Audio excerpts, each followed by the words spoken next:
Sacco and Felice, New York and New Jersey's premier attorneys at law. Their team brings decades of experience across a wide range of practice areas. Whatever life brings, they're your legal team. From everyday matters to complex cases, they've got you covered with the experience you need and the results you want. Because when life gets complicated, they make it simple. SaccoFelice.com. SACCOFILLAS.com. 2 C's, 2 L's. Listen, all you New Yorkers. Taxi. Okay, we're looking around. This is the 77 WABC minicast. And we're back on this Easter Sunday, Resurrection Sunday. Joining me now is a good friend, Lance Migliaccio. He's the host of the Big Mig Show. He'll tell us the many platforms, including Rumble, where it's very fast growing. He also is the host of a new show on cryptocurrency and Bitcoin that is red hot, from what I hear. Born in the Bronx, Lance is a guy who tells you, exactly what he thinks, and he goes after politicians on both sides of the aisles because he stands up for what's best for the country. He's outspoken and knowledgeable, which is why I wanted to have him on today. I affectionately refer to him as the Big Irishman. It's kind of a inside joke because he's as Italian as I am. So, Lance, welcome to the Roger Stone Show. First time. Hey, Roger, thanks so much for having me. Yeah, it is the first time. It's been a minute. Happy Easter, man. Great to be here. I'm glad to have my voice back. I was delighted that you were able to come on. We need to get you on more often. So this was a wild week. We saw the termination of Pam Bondi, and as I expressed earlier, my view that the president terminated the wrong person. The person who has stymied the Russian collusion prosecutions, the person who has stymied the efforts to determine whether the 2020 election was sullied by both mail-in voter fraud and electronic voting machine fraud. The person who essentially undermined the prosecution of Letitia James and Adam Schiff for mortgage fraud, for doing things that, Lance, if you or I did, we'd already be in the Huskow. That would be Todd Blanche, who's on the record as saying that he thinks that pursuing those cases would be retaliation and revenge, and it would be a weaponization of our justice system, which is, of course, the exact opposite of the truth, because it would be accountability and justice. He is now the acting Attorney General. He may yet be appointed to the position. Let me say right off the bat who is not in the running, many of whom would be great. Judge Jeanine Pirro, who we need right where she is as the U.S. Attorney for the District of Columbia. My good friend Alina Habba, who's a firebrand, but I think probably, like many of the best people, unconfirmable by the Senate because she's so passionate in her support for the president and the law. Harmeet Dillon, like her a lot. She's done an amazing job at the Civil Rights Division, taking on cases that nobody would take on, but I think we need her there, or maybe a slight elevation. Ed Martin would be great, but he's the last guy they'll give it to because he knows more about the weaponization of our Justice Department against Donald Trump and Republicans than probably anyone alive. And in fact, proving my point, it was Todd Blanche who closed the weaponization office, who publicly castrated Ed Martin, completely unnecessarily because Martin, as good a man as he is, he had no authority to convene a grand jury, to seek an indictment. And it proves my point regarding Blanche's animosity towards holding anybody responsible. I also happen to know that neither the president or his chief of staff were told in advance that Todd was shutting down the weaponization office and terminating Ed Martin, who remains as the pardon attorney. And then here's something we can really celebrate about. Lindsey Graham's candidate for Attorney General, Trey Gowdy, he will not be getting the job. Yeah, that lineup, there's a couple of names on there that I like. I mean, I heard Lee Zeldin's getting floated out there. I don't like that name. The problem, I think, Roger, really comes down to we all voted for transparency, accountability, and consequences. We all voted for equal application of the law. We wanted the rule of law to be supported. And it wasn't just supposed to be weaponized against Jay Sixers or Roger Stone or Mike Flynn. It was supposed to be that everybody was going to have to pay the piper if they violated the law. So, if Blanche doesn't recognize the necessity for that, and if he's unwilling to fulfill the obligation, because again, it's pretty clear, the laws of the United States and statutes apply to everybody equally. But that's not what's happening. We've got a two-tier justice system, and right now, I think that the midterms are at risk because of it.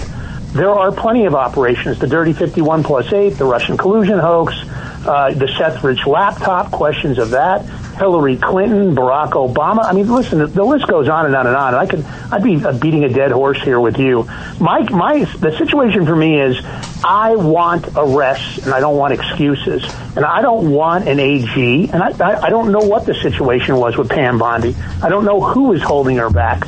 But some of these crimes are so obvious. Letitia James, Adam Schiff. We've seen the documentation. The evidence is clear when it comes to the mortgage fraud. And if Roger Stone had this kind of evidence against him, he'd already be sitting in jail. They'd probably deny him bond because he'd be a flight risk. I just don't think we're getting what we voted for so far. And if Donald Trump is going to put somebody fresh in there, I think we need a real pipe hitter. And I'm not sure who that is right now. I have to be honest. I lean towards Sidney Powell. I don't know if that's a good or bad. But she's already been forged in fire. Would she have what it takes to do the job that's needed? I don't know, but I'm not sure any of those people we just named do.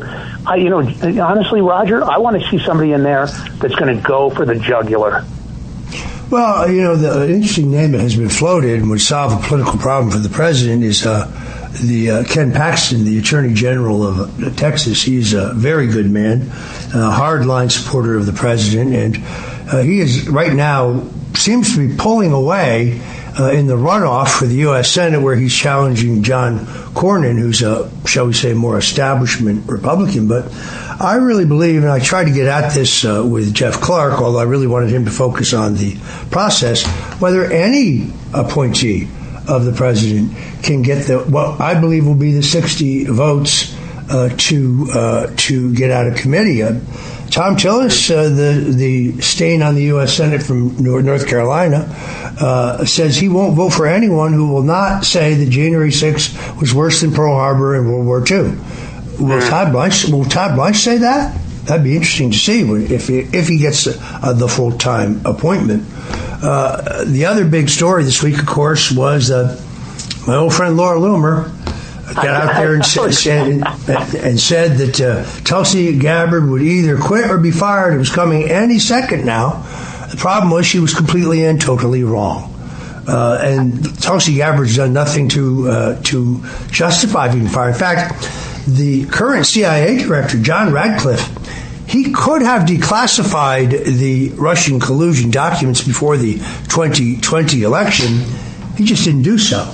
And that was costly in that election. What we now know, thanks to the orders of the president and the courage of Tulsi Gabbard to carry them out, is that there was a seditious conspiracy involving Biden, Obama, Clapper, Comey, Brennan, the Islamic convert, Rosenstein, who said under oath before the Senate, "I never authorized any investigation into Roger Stone." Let me show you the document. I have it framed here on the wall, October 16th, 2019. That's perjury. That's lying to Congress under oath, Mr. Rosenstein. But as you point out, it's a two-tier justice system. Laura and I used to be friends, but at this point, this has become very contentious because I do still have great affection for her. I think she is fearless and she does some great work, but she is just maniacal, and she seems to me to be Israel first. Now, let's be clear.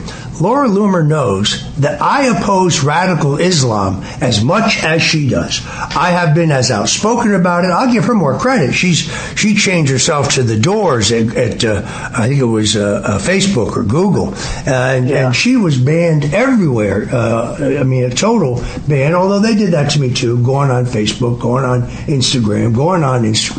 But in this case, her maniacal hatred for Tulsi Gabbard, a declaration decorated war hero, a woman who fought for her country in Iraq, a 4-term member of Congress. Yes, there has been some shift in her views. She's always been anti-war, but I think has done an extraordinary job.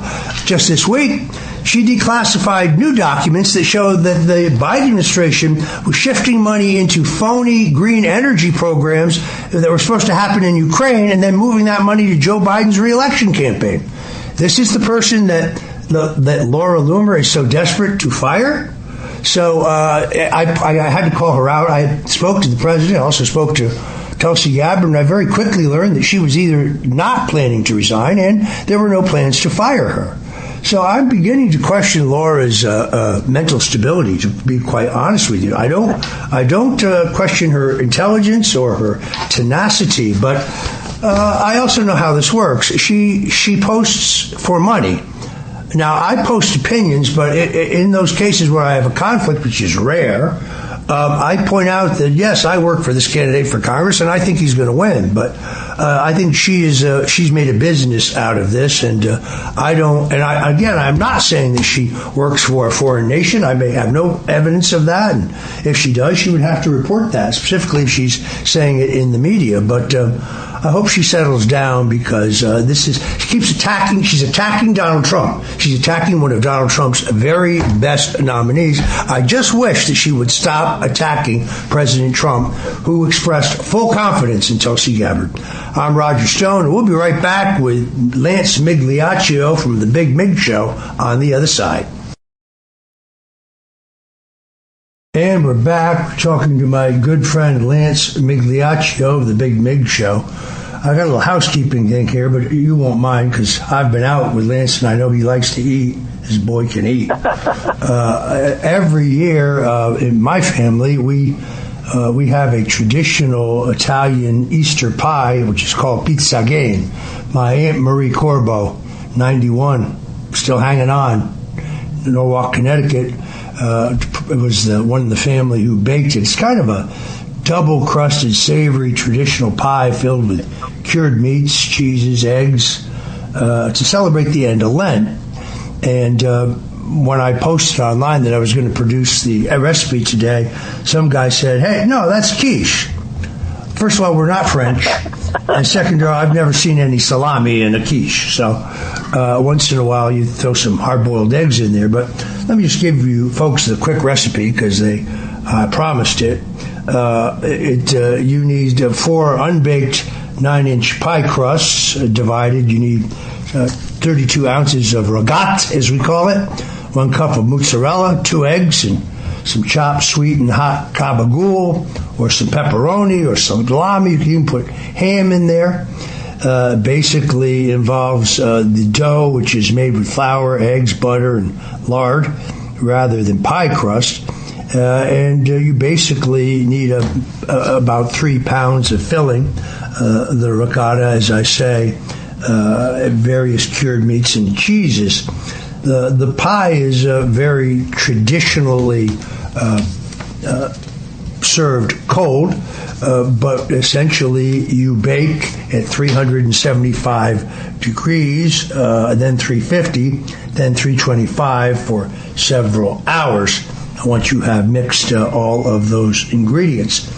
And it is really an Easter favorite, pizzagate.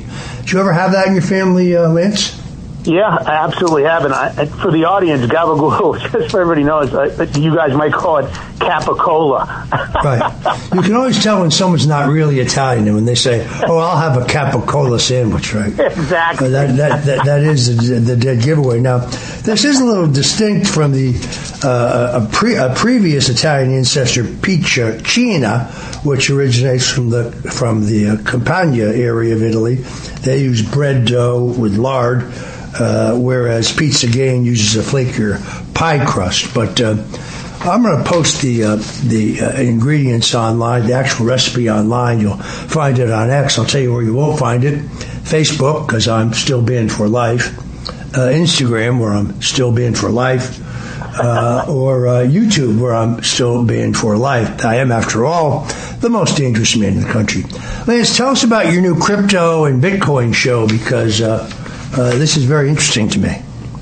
Yeah, we're doing really well, and I appreciate you giving me a chance to talk about it. It's called the Crypto Power Hour, and you can watch it at 7 a.m. on Wednesdays morning and 7 a.m. on Friday mornings on Rumble. It's the #1 crypto show on Rumble. We cover just about everything. We do an education piece. We bring on top guests from top crypto companies and top projects. It's a great way to learn crypto from the bottom up. We try to break it down like a couple of guys from back east, putting it in simple terms because, of course, it's a new language for most people. And, people are frustrated. They don't really understand it. They hear about Bitcoin, and pretty much everybody knows Bitcoin. But there are an awful lot of other projects and tokens out there, decentralized finance and blockchain. It's here to stay. And, currently, even the banking network, the SWIFT system is going to be replaced. And it's going to be replaced by tokenization and decentralized finance, probably Web3 throughout. And, of course, you do a great show with my good friend George Ballantine, the Big Mig Show. Tell us where people can see that. Yeah, we actually got back on Rumble after we got suspended. They didn't give us back our original account, which was awful because we had a pretty big account over there. But we're on Rumble, YouTube, and Locals. You can catch us Monday through Friday, 11 a.m. Eastern Standard. We get lots of top guests, and it's a variety show. We do our political banter, and as you said earlier, we go after both sides of the aisle. But we also bring on, musicians and comedians and MMA guys and special forces and health advocates. We try to innovate to create a product where people can get lots of information because, just as you said, I go after everybody because I think we're in an awful spot, and the only thing I'm interested in is fixing the country for everyone. So it's kind of a unifying show, educating and unifying the country one episode at a time. All right, I want to thank our guest, Lance Migliaccio, also known as the Big Mig, good friend of mine, truth teller, hard worker. Has a couple great shows. You got to check them out. Coming up just around the bend, former U.S. Senator and Senate Foreign Relations Committee member Bob Torricelli of New Jersey joins us to talk about the situation in Iran and what is next. Lance, thanks for joining us today on The Roger Stone Show. Hey, Roger. Thank you so very much. I appreciate it to you and your guests. And again, hope you had a great Easter. We're going to get you back, Lance, during the week. All right. Many thanks. Don't go away. Senator Bob Torricelli with us on the other side.